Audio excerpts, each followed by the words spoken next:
David Boone, it's Heather Hiscox here. We didn't have a chance to say hello, but thank you for joining our program this morning. Yeah, hi, Heather. Thanks for having me. Well, listen, there's a lot of information. I'm hoping that, well, just tell me if you run out of time and have to attend to something, but I do have a lot of questions for you. I know you have arrived there a couple of hours, I guess, now. First look around, first look at the debris field, although it's still nighttime. What can you tell us about what's in your immediate surroundings right now? Yeah, certainly some devastation out here. We weren't able to get a full view of the scope of the landslide and debris flow.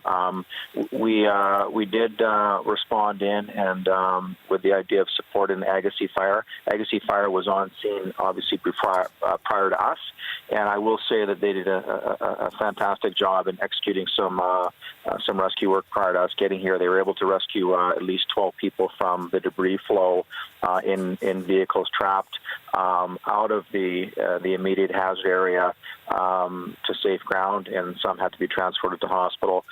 There was other 2 people that were rescued on the east side. I believe it was either a SAR team or Hope Fire that rescued those 2 people and rescued them from the east. What complicates this situation is we have 2 slides on Highway 7, and we have people that were trapped in the debris, and some have been rescued. We're not yet sure if there's other vehicles that are missing and other people that are unaccounted for. It's too early to tell at this time. Okay. But what we do know is that there's approximately what we understand to be 50 vehicles trapped on Highway 7 in between these 2 debris flows with approximately 2 to 3 people in each vehicle. I have spoken to a nurse who's in one of these vehicles who's assured me that she and another nurse have done an assessment of people within that group, and they're confident that they're safe and secure at this time. But of course, the concern we have is the stability of the ground adjacent to where they're at. So we've determined with the help of the geotech that has responded with us and our CANTIF1 team as to the best location for these people to shelter in place at for the time being. And we've advised through this nurse that's trapped in a vehicle as to that location. It's where she is right now. Can I just jump in there? Just pause for just one moment. This is you're giving us a lot of excellent detail on all of this. So, based on what you're telling me, right now there are between 100 and 150 people in 50 vehicles. If people can imagine it, there's sort of a mudslide in front and a mudslide behind, and they are in between the 2. Is that correct?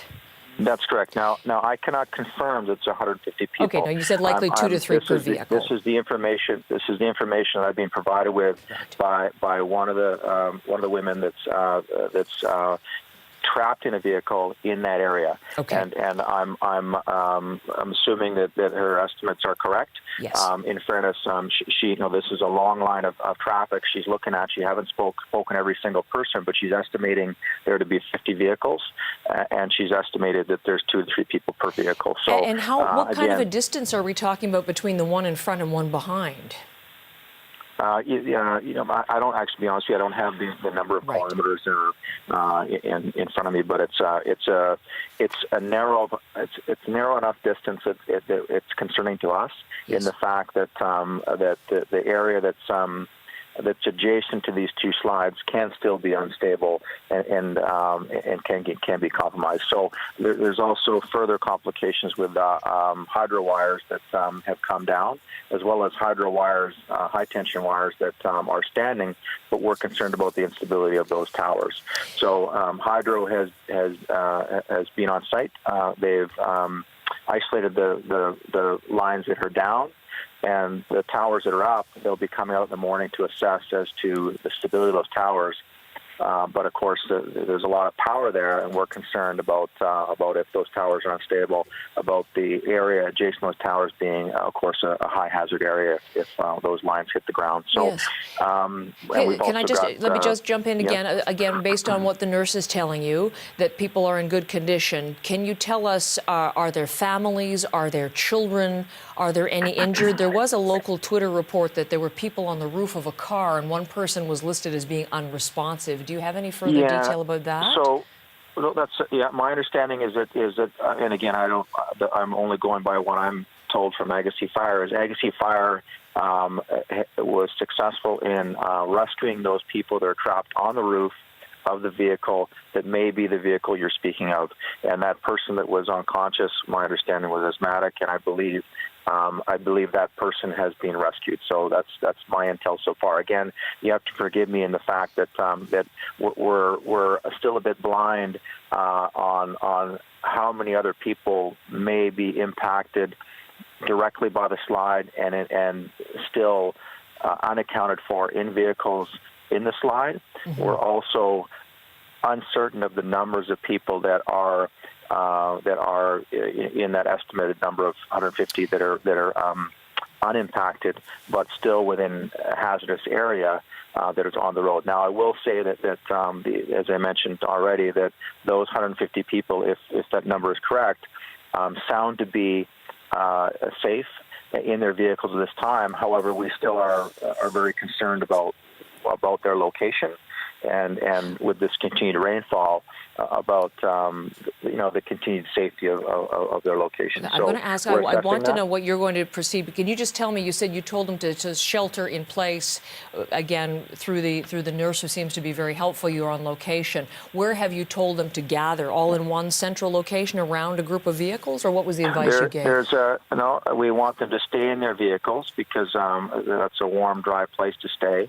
There is an area that our Geotech has identified within that area that they're in that's the safest area to be, and that's an area that's adjacent to a higher cliff area that would be less prone to it's a rocky area that would be less prone to a slide of this sort, debris and mudslides. So we've asked them to shelter in place at that location in their vehicles, and we're hoping they're doing so. Okay. And the nurse has assured me that that's in fact where she is, and that's where the vehicles around her are at. So tell me, your unit, the Special Urban Search and Rescue Task Force, trained in responding to major collapses. How are you going to approach this? What are you going to do? So I think I think the initial approach in the morning would be at daylight to assess what we can see visually. It's just too difficult right now. It's too dangerous to get into close to that slide. We would like to we'd like Hydro to get a helicopter in the air to assess the stability of their assets, of their infrastructure, of those towers, and they're interested in doing so, providing the weather is clear enough to do so. We'd also we're assessing as to the best access points for us to make entry to that area, and we feel it's along CP rail line. So we'll be working with CP in the morning to see how we can accomplish that on their rail line, and ultimately we'd like to assess the stability of the slope, because it's not just what's occurred now and the stability of the slide area that's existing, it's also the stability of the area and how it may change should there be more debris flow. So we won't put our rescuers into the area until we determine it's safe to do so. So we will have to use our geotech, and hopefully we'll be doing it by air should the weather clear, with regards to assessing the stability of the slope above and the debris flow that exists, as well as any potential changes to that debris flow. And then you have specialized equipment, you have special training for the members of your task force.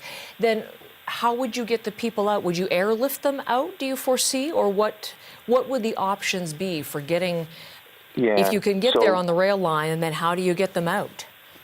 Yeah, and the rail line is compromised too. I mean, okay. I will mention that the rail line is within that debris flow, but there is the debris flow is such where there's the rail line would be a better access on the road at this point.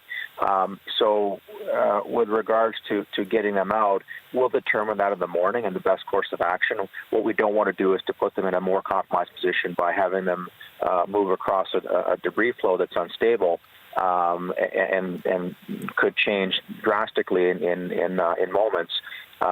They're safe where they are right now, and I mean, I think that if there's a need to look at an option of an airlift, then we'll certainly be working with the province and being suggestive of that. All that being said, we have to also be aware that there is there may not be an ability for helicopters to fly into that area first thing in the morning based on the weather that exists. So again, it's too early to tell, but that certainly would be an option that we'd be looking at as best course of action to remove these people. It's too unstable to try to remove them across a debris flow that's hazardous. So can't go forward, can't go back, might have to take them up. And again, you're going to get a much better picture at first light. It's just 417 there where you're dealing with all of this. Can I just check on a couple of details before I let you go? You mentioned Sure. that the Agassiz Fire Department had rescued, your estimation, 12 people to safety, with another 2 in another part of the mudslide. So 14 people have been rescued thus far, is the information that you have? That's correct. And just to correct that, it was Agassiz Fire from the west side that rescued what I understand to be 12 people. And then because I'm not face-to-face with those on the east side and the Hope side, I don't know whether it was a SAR team or whether it was a fire department on the Hope side. On the other side. But there were some crews on the east side that rescued 2 people. And again, with what I saw when I came on site and what they faced, certainly some accolades to them. They certainly, risked their lives to rescue those people, and they did obviously a proper risk assessment in doing so, and they felt that it was a justified risk. But there's no doubt that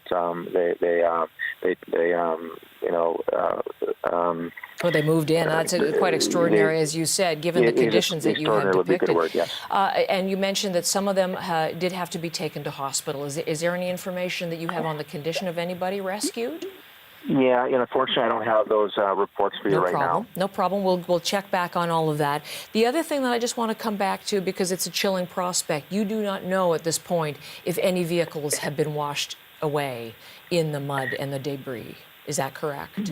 That's correct. I think it's too early to tell, and I think that everyone on ground, including Agassiz Fire, wouldn't have that knowledge with this is a fairly large area that's being involved here, and the fact that there were some vehicles means there are vehicles traveling on the highway at the time, and we certainly don't have a clear picture yet on how many vehicles were impacted.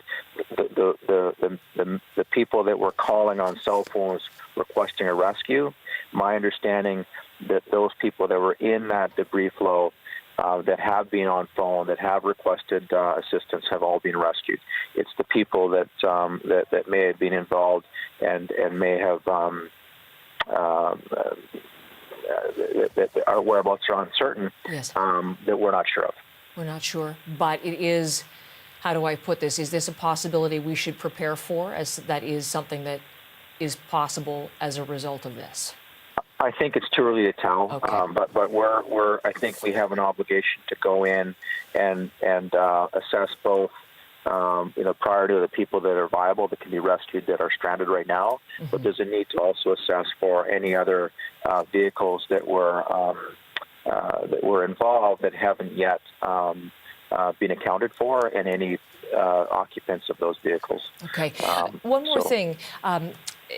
I was just struck, people at Simon Fraser University were talking to our CBC News team out in BC, and they're actually studying this, and based on what their descriptions are, they see this is the worst rock and mudslide event since 1983.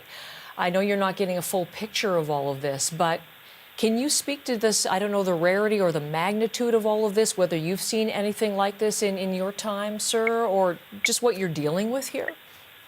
Yeah, I mean, and I don't have a full scope of the severity of this slide yet, because we haven't been able to get up in the air, or haven't been able to get a clear idea about the size of it. But this is significant, and what's happening within the province is very significant. And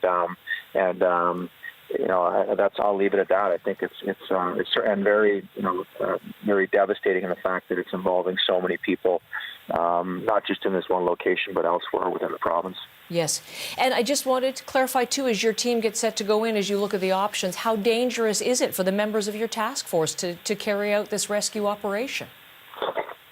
I mean, it is a very hazardous situation. That's why we're taking a very cautious approach. We're not moving in tonight.